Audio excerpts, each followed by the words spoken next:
तो hi guys, Adarsh here. तो आज से यार हमारी यूपीटीयू की काउंसलिंग या फिर यूपीएसडब्ल्यू की काउंसलिंग आप लोग बोल सकते हैं, या फिर उत्तर प्रदेश के जो कॉलेजेस हैं, इंजीनियरिंग कॉलेजेस हैं जिसमें एडमिशंस होती है, उनकी चॉइस फिलिंग स्टार्ट हो चुकी है।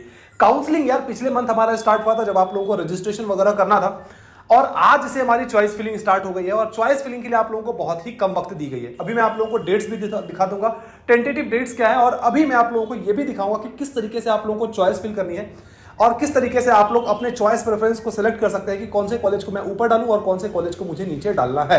एक और बात यार, आप में से काफी सारे ऐसे लोग हो सकते हैं जिनको ये पता ही नहीं होगा कि भैया मुझे कौन से कॉलेज को ऊपर रखना है, कौन से कॉलेज को नीचे। तो मैंने आज से कुछ दिन पहले एक वीडियो बनाया था, टॉप 20 कॉलेजेस अंदर यूपीटीयू या फिर यूपीएसडब्ल्यू। तो उसके लिंक आप लोगों को मेरे चैनल पे मिल जाएंगे, आप वहां से जाके उस वीडियो को देख लीजिएगा। एक और बात, आप में से काफी सारे ऐसे भी लोग हो सकते हैं जिनको ये पता ही नहीं होगा कि भैया मुझे कौन से कॉलेज की कट ऑफ ही क्या होती है। अगर आप लोगों को वो जानना है तो हमारी एप्लीकेशन जेईई एबी 360 है, उसको डाउनलोड करके वहां college predictor free of cost है। कॉलेज प्रेडिक्टर में आप लोग जाके अपनी रैंक वगैरह डालिएगा, आपको कौन सी कॉलेज मिल सकती है, वहां पे free of cost college predict हो जाएगी। तो आप लोग उसका भी आप लोग जाके वहां पे फायदा उठा सकते हैं। और आप में से काफी सारे ऐसे भी लोग होंगे यार जिनकी रैंक उतनी अच्छी नहीं आई होगी, वो चाह रहे हैं कि भैया मुझे कंप्यूटर साइंस चाहिए और मुझे डायरेक्ट एडमिशन चाहिए। तो मैं नीचे डिस्क्रिप्शन पे लिंक दे रहा हूं, जहां से जाके आप लोग बात कर सकते हैं, वो आपकी कम से कम में एडमिशन कराने की। तो ये रही यार हमारी ऑफिशियल वेबसाइट, जहां पे मैंने आप लोगों के लिए यूपीएसडब्ल्यू की काउंसलिंग के लिए जो टेंटेटिव डेट्स हैं आपकी, जैसे कि फॉर एग्जांपल हमारी जो चॉइस फिलिंग अभी हमारी स्टार्ट हुई है वो 11 अक्टूबर से स्टार्ट हो गई है और 13 अक्टूबर तक रहने वाली। उसी तरीके से आप लोगों की सीट अलॉटमेंट कब होगी, फ्रीज आप लोगों को कब करना है, और राउंड वाइज मैंने यहाँ पे सारी डिटेल्स बताई है। तो आप मेरी वेबसाइट पे आके चेक कर सकते हो। और फॉर एग्जांपल अगर आप लोगों को टॉप कॉलेजेस के ऊपर देखना है तो यहाँ पे मैंने टॉप कॉलेजेस के ऊपर वीडियो बना दिया है, इसको भी आप लोग चेक कर सकते हो। और अगर आप लोगों को डॉक्यूमेंट्स वगैरह के बारे में भी देखना है और सीयूईटी काउंसलिंग की भी क्या डेट होने वाली है वो भी मैंने यहाँ पे मेंशन किया है, उसको भी आप आके चेक कर सकते हो। और भी बहुत सारे आर्टिकल्स आप लोगों को यहाँ पे मिल जाएंगे जोसा से और कॉलेज के रिलेटेड। फिलहाल हम लोग यार ऑफिशियल वेबसाइट पे जाना है, तो ऑफिशियल वेबसाइट के ऊपर हम लोग यहाँ पे क्लिक करेंगे, या फिर नीचे भी आप लोग आके यहाँ पे मैंने ऑफिशियल वेबसाइट की लिंक दी है, इसके ऊपर आप लोग क्लिक कीजिएगा। तो यूपीटीयू की जो ऑफिशियल वेबसाइट है वो हमारे सामने यहाँ पे ओपन हो चुकी है। यहाँ पे आप लोगों को टेंटेटिव शेड्यूल फॉर एमबीए भी दिया गया है, उसके बाद फिर tentative schedules for CUT examination भी दिया गया है, और बहुत सारी इंपॉर्टेंट बातें यहाँ पे कही गई है। हम लोग लोगों के लिए भी जो मेजर इंपॉर्टेंट चीज़ है वो ये है कि choice filling and locking for BTech counselling JEE mains candidate till 10 2020 दिया गया है। तो हम लोग यहाँ पे चॉइस फिलिंग वगैरह करेंगे। हम लोग तो फिलहाल बीटेक के लिए करेंगे, लेकिन अगर आप बीआर नाटा के थ्रू करना चाहते हैं या फिर और भी किसी एग्जामिनेशन के थ्रू करना चाहते हैं तो वो आप यहाँ पे कर सकते हैं। एक और बात, जैसे कि मैंने हम लोग को शुरुआत में ही बात कर दी थी कि फ्रेश रजिस्ट्रेशन सिर्फ और सिर्फ फर्स्ट राउंड में अलाउ था, इसके बाद कहा गया है कि अलाउ नहीं है। नेक्स्ट हम लोग देखते हैं कि क्या होने वाला है। तो हम लोग चॉइस फिलिंग के ऊपर यहाँ पे जाएंगे, तो रिडायरेक्शन का हमारे पास ऑप्शन आ रहा है, ये हमारा रिडायरेक्शन यहाँ पे हो गया है। अब हम लोग से यहाँ पे जेईई मेंस की एप्लीकेशन नंबर पूछी जाएगी और पासवर्ड, क्योंकि हमने रजिस्टर कर लिया यार। अगर आपने रजिस्टर नहीं किया होगा तो आप लोग यहाँ पे इसको ओपन नहीं कर पाएंगे। तो हम लोग यहाँ पे अपनी एप्लीकेशन नंबर और पासवर्ड डालेंगे और सिक्योरिटी पिन डाल के हम लोग यहाँ पे ओपन कर लेंगे। तो ये यार हमारी ऑफिशियल वेबसाइट यहाँ पे ओपन हो चुकी है। जैसे कि मैंने यहाँ पे कुछ चॉइसेस पहले से फिल करके रखे हैं। अगर आपने यहाँ पे चॉइस फिल नहीं किया होगा तो आपके पास यहाँ पे टोटली अनफिल्ड चॉइसेस दिख रहे होंगे। जैसे कि हमारे पास टोटल अवेलेबल चॉइसेस थी 1056, अनफिल्ड चॉइसेस हमने अभी 33 किया और अनफिल्ड चॉइसेस हमारी अभी भी 1023 है। और चॉइस तो हमने अभी अनलॉक्ड स्टेटस पे रखा है, क्योंकि अगर आप चाहो तो यहाँ पे लॉक वगैरह भी कर सकते हो। तो यहाँ पे आके आप लोग कैंडिडेट की प्रोफाइल देख सकते हो। उसके बाद आप लोगों के यहाँ पे अवेलेबल चॉइसेस दिखेंगे कि कौन कौन से चॉइसेस आप लोगों के लिए अवेलेबल होने वाली है।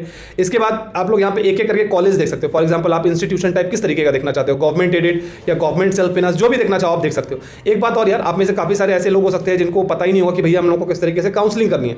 अगर आप चाहते हो कि मैं पेड काउंसलिंग करूँ तो मैंने नीचे जो डिस्क्रिप्शन पे व्हाट्सएप लिंक दिया है, वहाँ से जाकर आप लोग बात कर सकते हो।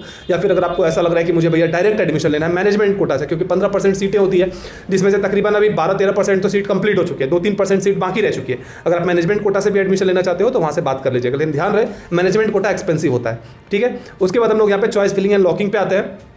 तो हमने यहाँ पे यार कुछ चॉइसेस को फिल करके रखा है। जैसे कि फॉर एग्जांपल हमने पहला चॉइस यहाँ पे डाला है institute of engineering and technology Lucknow. तो यहाँ पे जब आप ऑफिशियल वेबसाइट पे मेरे आओगे यार, तो यहाँ पे मैंने अपना कॉलेज प्रेडिक्टर का लिंक दे दिया है, जैसे जेईई कॉलेज प्रेडिक्टर। इसको आप लोग अपना प्ले स्टोर से जाकर डाउनलोड कर लीजिएगा। 4.4 रेटिंग है और बहुत सारे लोग इसको यूज कर रहे हैं। इस पर फ्री ऑफ कॉस्ट आप लोगों को देखो यूपीएसडब्ल्यू की भी जो प्रेडिक्टर है ना, यूपीटीयू यूपीएसडब्ल्यू की जो प्रेडिक्टर है ये भी यहाँ पे मिल जाएगी, ठीक है। तो जब आप लोग काउंसलिंग में यहाँ पे आओगे तो एक एक करके आप लोग इंस्टीट्यूट चूज कर सकते हो। For example government aided, private या कैसे भी इंस्टीट्यूट को चूज करना चाहो। फॉर एग्जांपल मैंने यहाँ पे कुछ देर के लिए प्राइवेट इंस्टीट्यूशन को यहाँ पे चूज कर लिया। अब यहाँ पे इंस्टीट्यूशन आप लोग को चूज करने आएगा, पूछा जाएगा कि कौन से कॉलेज को आप चूज करना चाहते हो। तो फॉर एग्जाम्पल मैं चाहता हूँ कि मैं जेएसएस को चूज करूँ, ठीक है। या फिर कोई भी ABS कॉलेज इंजीनियरिंग को चूज़ करो, तो यहाँ पे आप इसको चूज़ करके और जिस भी प्रोग्राम को आप यहाँ पे ऐड करना चाहते हो वो ऐड कर सकते हो, और बाकी यहाँ से ही आप लोग अप और डाउन भी यहाँ पे कर सकते हो, ठीक है। तो मैंने यहाँ पे यार सबसे पहला जो चॉइस रखा है वो IIT लखनऊ लिखा है, जिसमें कंप्यूटर साइंस डाला है। उसी तरीके से मैंने उसके बाद जो हमारा अगला कॉलेज रखा है वो मैंने KNIT सुल्तानपुर रखा है, फिर बुल्डन BIET झांसी रखा है, उसके बाद JSS नोएडा रख दिया है, उसके बाद फिर JSS या अजय कुमार गर्ग को हमने रखा है, फिर गालगोटिया है, फिर अजय कुमार गर्ग है। इसी तरीके से हमने यार अलग अलग कॉलेज को अलग अलग हिसाब से अलग अलग रैंकिंग पे हमने यहाँ पे सजाई है, और इन टोटल हमने अपने रैंक के हिसाब से 33 चॉइसेस यहाँ पे फिल किया है। आप यार अपने हिसाब से यहाँ पे जितने भी चॉइसेस हो वो चॉइस आप फिल कर सकते हो, इसके लिए आप लोगों को कोई भी दिक्कत की बात नहीं है, जितने भी चॉइसेस आप चाहें भर सकते हो, चॉइस की कोई भी लिमिट नहीं होती है। और ध्यान रखें, जिस भी जगह आप चाहते हो कि एडमिशन लो उसकी प्रेफरेंस आप लोग नंबर 1 रखिएगा, उसी हिसाब से आप लोग की प्रेफरेंस वगैरह चेंज होनी चाहिए। ऐसा नहीं कि किसी चीज़ को आप चाहते नहीं हो और उसकी प्रेफरेंस आपने नंबर 1। तो ये रही यार हमारी UPTU की जो काउंसलिंग है उसकी ऑफिशियल जो नोटिफिकेशन आई थी वो। अब इसमें आप लोग देख सकते हो यार कि BTech और MTech की जो एडमिशन्स होंगी इंटीग्रेटेड वो हमारी JEE मेंस के थ्रू होगी, और उसके बाद हम लोग यहाँ पे देख सकते हो कि बायोटेक्नोलॉजी और एग्रीकल्चरल कोर्सेज में जो एडमिशन्स है वो CUET से होंगी, BARC में जो एडमिशन्स है वो नाटा के थ्रू होगी। इसी तरीके से BDS B फार्मेसी में एडमिशन्स किस तरीके से होगी वो सारी चीज़ें यहाँ पे दी गई। अच्छा, अब यहाँ पे यार ये चीज़ आप लोग ना ऑफिशियल वेबसाइट पर भी जाके आप लोग एक्सेस कर सकते हो, ठीक है। सबसे पहली बात ये कि जो रजिस्ट्रेशन होने वाली है वो हम लोग की सिर्फ और सिर्फ ऑनलाइन होने वाली है, ठीक है। उसके बाद यहाँ पे कौन कौन से डॉक्यूमेंट्स आप लोगों की जरूरत पड़ेंगे वो सारी इंपॉर्टेंट डॉक्यूमेंट्स यहाँ पे बताई गई है। एक और बात यहाँ पे बताई गई है वो ये कि जो आप लोगों की काउंसलिंग होने वाली है उसमें 20% जो सीट्स है वो अनरिजर्व रहने वाली है। मतलब इस 20% सीट्स में होता है ना कि कुछ रिजर्व क्राइटेरिया वगैरह लगाई जाती है, वो सारी कोई क्राइटेरिया नहीं लगाने वाली है। ये सीटें ऑल ओवर इंडिया के स्टूडेंट के लिए ओपन रहने वाली है, ओपन सीट्स हमारी यहाँ पे रहने वाली है, ठीक है। अब रजिस्ट्रेशन तो हमारा कंप्लीट हो चुका है, तो उसके ऊपर में हम लोग ज़्यादा डिस्कस नहीं करेंगे कि किस तरीके से डॉक्यूमेंट्स अपलोड करना है, किस तरीके से स्कैन इमेजेस आप लोगों को लगाने हैं, वो सारी चीज़ें आपने अभी तक कंप्लीट कर चुकी है। रजिस्ट्रेशन फी जो आप लोगों के लिए लगने वाला है वो 1000 रुपीज़ आप लोगों के लिए लगने वाला है, ठीक है। अब इस काउंसलिंग में आप लोगों के लिए प्राइवेट कॉलेजेस और government colleges, private colleges with government funded, ये सारे कॉलेजेस हमारे आने वाले हैं, ठीक है।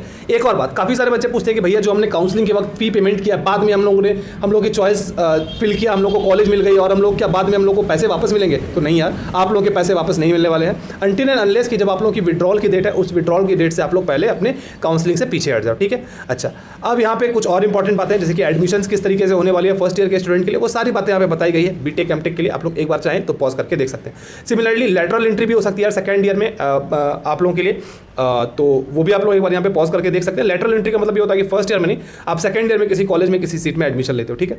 15% जो सीटें होती है यार वो मैनेजमेंट कोटा के लिए होती है, जो कि प्राइवेट इंस्टीट्यूट जो है वो मतलब कि अलग से जो बाहर से बच्चे हैं वो बच्चे इसको भर सकते हैं, ठीक है। 20% सीट्स होती है वो अनरिजर्व्ड होती है, इसमें कोई भी रिजर्वेशन वाला मामला नहीं होता है। दूसरी बात यह है कि जो गवर्नमेंट एडेड जो इंस्टीट्यूट्स है यार, गवर्नमेंट एडेड इंस्टीट्यूट्स में कोई भी एडमिशन्स जो है मैनेजमेंट कोटा से नहीं होता है, मतलब 100% सीट जो है वो टैलेंट बेसिस पे होता है हमारा। और प्राइवेट कॉलेजेस में 85% सीटें जो है उसमें एडमिशन्स आप लोगों के लिए टैलेंट बेसिस पे होता है, और 15% जो एडमिशन्स होती है ये मैनेजमेंट कोटा से होता है। ये इसलिए होता है क्योंकि यार प्राइवेट कॉलेजेस में जो आप लोगों से जो फीस ली जाती है, क्योंकि ये UPTU काउंसलिंग के अंदर आती है तो इनकी फीस बहुत कम होती है। तो मेंटेन ऑल दिस थिंग्स, ये मैनेजमेंट कोटा लाया गया ताकि कुछ बच्चों की जो फीस है वो हायर ली जा सके, ताकि कॉलेज मेंटेन होकर चल सके, ठीक है। इसके बाद यहाँ पे एलिजिबिलिटी क्राइटेरिया रखा गया, जिसमें आप लोग देख सकते हैं कि ऑब्टेन्ड एटलीस्ट 45% मार्क्स आप लोगों के लिए कहा गया है। और एक और बात, फिजिक्स और मैथमेटिक्स कंपलसरी है, और केमिस्ट्री, बायोटेक्नोलॉजी और बायोलॉजी इनमें से कोई एक सब्जेक्ट आप लोगों के लिए कंपलसरी होगा। एग्जाम्स JEE मेंस है, ये मैं BTech के लिए बता रहा हूँ। सिमिलरली यहाँ पे biotechnology, agriculture, BDS B pharmacy, BARC सबके लिए एलिजिबिलिटी क्राइटेरिया आपके सामने दिख रहा है। आपको जिसकी भी एलिजिबिलिटी क्राइटेरिया देखनी है एक बार आप लोग पॉज करके देख सकते हैं, ठीक है। अच्छा, अब यहाँ पे कुछ और इंपॉर्टेंट बातें हैं जो कि हम लोग आप लोगों के साथ डिस्कस करना चाहते हैं। एक और बात, सारे डॉक्यूमेंट्स वगैरह आप लोग बना लीजिएगा। एक और बात, जो बच्चे कैटेगरी डेफिनेशंस की अगर मैं बात करता हूँ तो आप लोग फॉर एग्जांपल अगर आप यूपी से बिलोंग करते हो और अगर आप लोगों का कोई भी कैटेगरी है तो आपको उसका फायदा मिलेगा। For example SC ST OBC जिस भी।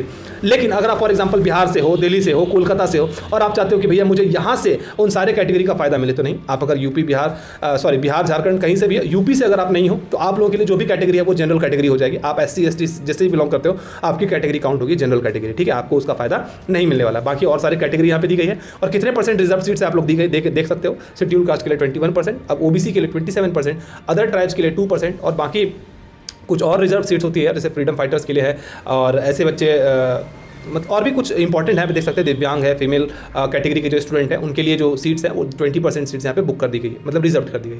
इसी तरीके से यार कुछ सीटें जो है वो रूरल एरिया के जो बच्चे होते हैं उनके लिए भी यहाँ पे रिजर्व कर दी गई है, उनको कुछ स्पेशल वेटेज वगैरह मिलता है, उस चीज़ को भी आप लोग देख सकते हैं। जब कॉलेज में आप एडमिशन्स लेंगे तो कुछ मेडिकल स्टैंडर्ड्स है जिसको मेंटेन करना पड़ता है, उसकी यहाँ पे क्राइटेरिया दी गई है। हाइट वगैरह में कुछ ज़्यादा दिक्कत नहीं आती है, बस आप लोगों को क्या है कि डॉक्टर से एक सर्टिफिकेट बनाना पड़ता है, कोई बहुत बड़ी भारी भरकम बात नहीं है, बहुत ईजिली हो जाता है। ये मेडिकल सर्टिफिकेट बन जाता है जिसमें आप लोगों को ये दर्शाना होता है कि आप लोग मेडिकली फिट हो एडमिशन के लिए, ठीक है। ये किसी भी गवर्नमेंट इंस्टीट्यूट्स में जब आप एडमिशन लेते हैं ना, तो इस तरीके का सर्टिफिकेट आप लोग को जमा करना पड़ता है। अच्छा, उसके बाद आप लोग की जो ये काउंसलिंग है, काउंसलिंग की डेट्स वगैरह मैंने थोड़ी देर पहले आप लोगों को दिखा दी थी, और ये जो फीस है वो 1000 रुपीज़ लगेगा, ये मैंने आप लोगों को बता दिया था।